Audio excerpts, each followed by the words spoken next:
Je viens d'envoyer la donnée à l'équipe marketing et juste après, le responsable marketing et son nouveau stagiaire viennent me voir en disant la valeur 50 que nous t'avons donnée pour nous filtrer le prix des commandes et nous envoyer la liste des utilisateurs. Nous venons de réaliser que nous l'avons pris juste arbitrairement, parce qu'on a supposé que tout au long du cycle de vie de cette plateforme, la moyenne d'achat qu'un utilisateur peut faire serait autour de 50. Ce que nous allons te demander tout de suite, et nous savons que tu peux le faire, c'est de nous prendre la moyenne réelle.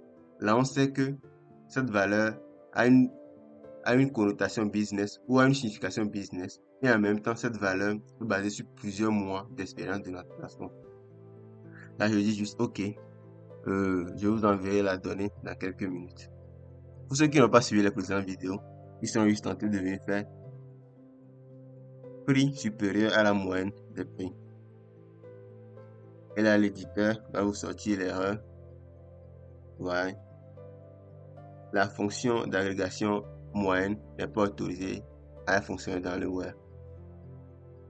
Mais pour ceux qui ont vu les précédentes vidéos, vous savez que pour des raisons d'ordre d'exécution, nous ne pouvons pas faire une agrégation au niveau du filtre web.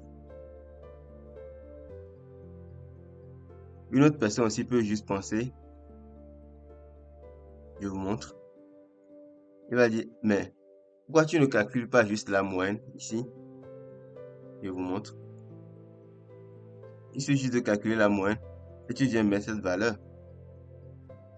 Là, j'enlève tout ça là et je calcule cette moyenne.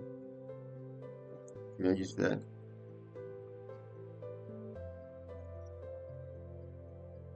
C'est malin aussi. Je calcule la moyenne. Ici, on a 59. On n'est pas loin de ce 50.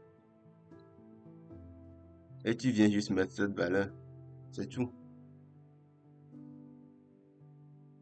Là, on est sûr qu'au moins tu as fait un bon travail et tu t'es basé sur la moyenne réelle de l'ensemble des données.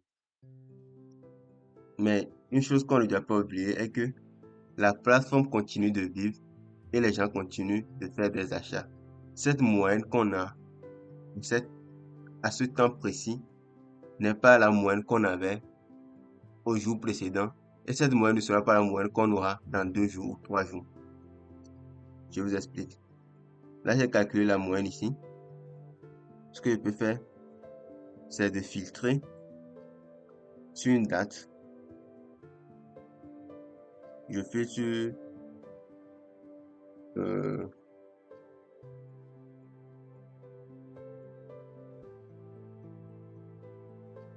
voilà.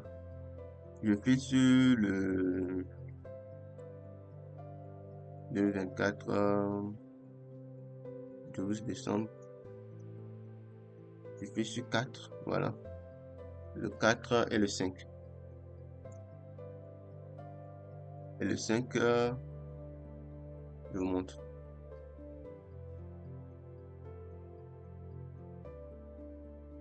J'exécute, vous allez voir que déjà, ça va changer. Vous voyez que la moyenne est passée à 57.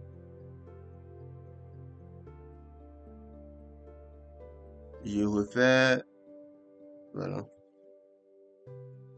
pour mieux expliquer le concept même.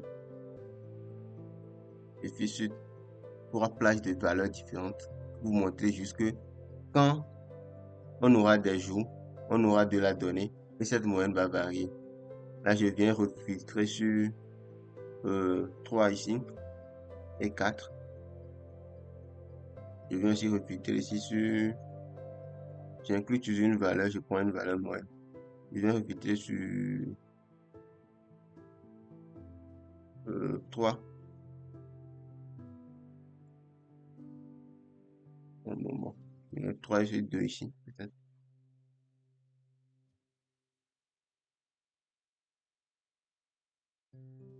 Je mets plutôt 2 ici. Là, c'est bon.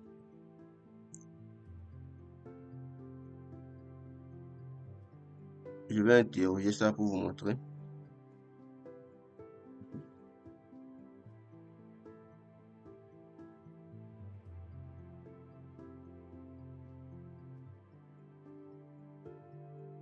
Un select. Et j'exécute. Là, qu'est-ce que vous remarquez?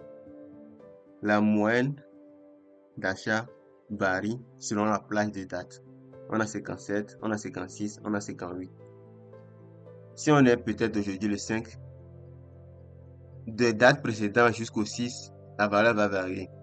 De date précédente jusqu'au 7, la valeur va varier. Là, il y a juste pris de petites plages de données pour vous montrer.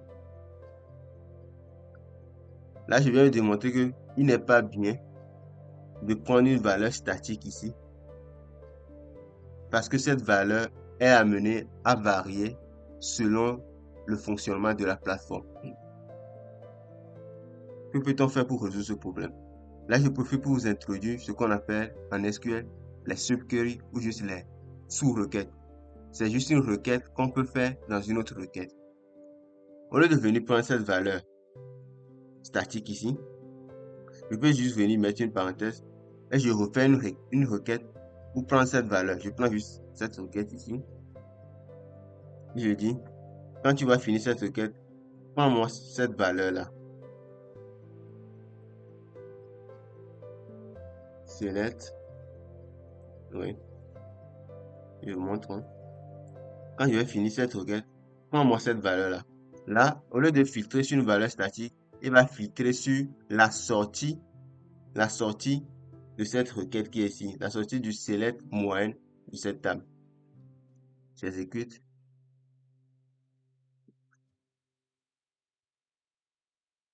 Et là, je vous montre. Donc, avec une sous-requête, on a réussi à trouver la solution à ce problème. Ce que je suis en train de faire ici aussi, c'est une autre forme de subquery. Mais ce que je vais vous conseiller, de ne pas vraiment utiliser cette forme-là à ma gauche ici, tout juste parce que déjà ça consomme assez. Vous n'allez pas remarquer au niveau de l'exécution parce qu'on est sur un moteur vraiment puissant.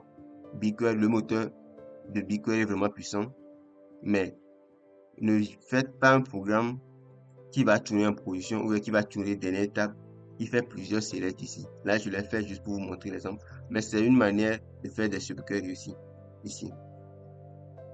Là, on a résolu notre problème en faisant juste une sous-requête. Merci, j'espère que vous avez aimé cette vidéo. Mettez votre like et mettez surtout votre commentaire. Je viendrai répondre aux commentaires.